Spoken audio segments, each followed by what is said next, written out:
Hello everyone, আমি ঘোষ বাবু। আর এটা আমার ফার্স্ট ব্লগ ভিডিও। তো চলো তোমাদের নিয়ে যাই একটা সুন্দর এবং ভয়ঙ্কর দ্বীপে পিকনিক করতে।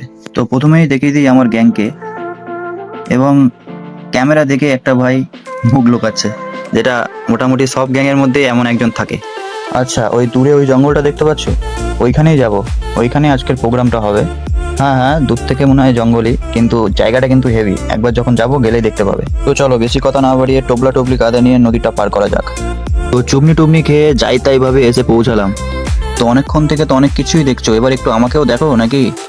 দেখো, কানে একটু ফুল নিয়ে একটুখানি ন্যাকামো করার চেষ্টা করলাম, যদিও পারি না, তাও চেষ্টা করলাম। ওহো, তোমাদের সাথে বকতে বকতে দেখো মেন আইটেম কি হবে সেটাই বলা হলো না। আইটেমে আছে হলো চিকেন পকোড়া আর চিকেন কষা, আর সাথে আছে জল, যেটা তোমরা জানোই, আর বললাম না।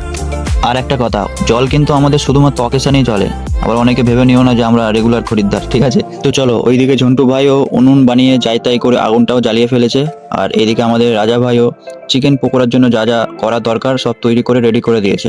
আর এইদিকে তেল গরম হতেই রাজুদা খুন্তি নিয়ে একদম রেডি চিকেন পকোড়া ভাজার জন্য, এবং ভাজতে শুরু করে দিয়েছে। পকোড়া ভাজতে ভাজতে দেখি রাজুদা হঠাৎ করে গরম তেলের মধ্যেই হাত দিয়ে পকোড়াগুলো তুলতে শুরু করলো।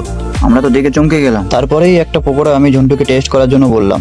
ও টেস্ট করতে করতে এমন এক্সপ্রেশন দিল যে মনে হলো এই খাওয়া ডগে উঠে গেল গো। তাই আমিও একটা নিলাম, নিয়ে খেয়ে দেখলাম যে কিরকম হয়েছে। দেখলাম না, টেস্ট ভালোই আছে। তারপর পকোড়া রেডি হওয়াতে দাদা ভাইয়ের একটু জলপানি খাক। আর চলো আমি তোমাদের জায়গাটার ভিউ একটুখানি দেখাই। ভিডিওটা অনেক বড় হয়ে যাওয়াতে আর কিছুই তোমাদের দেখাতে পারলাম না, তবুও আমি লাস্ট ফিনিশিং একটু আমাদের ঝাপাঝাপি তোমাদের দেখিয়ে দিলাম। আর এখানেই ভিডিওটা এন্ড করলাম। টাটা, বাই বাই, ভালো থাকবে সবাই।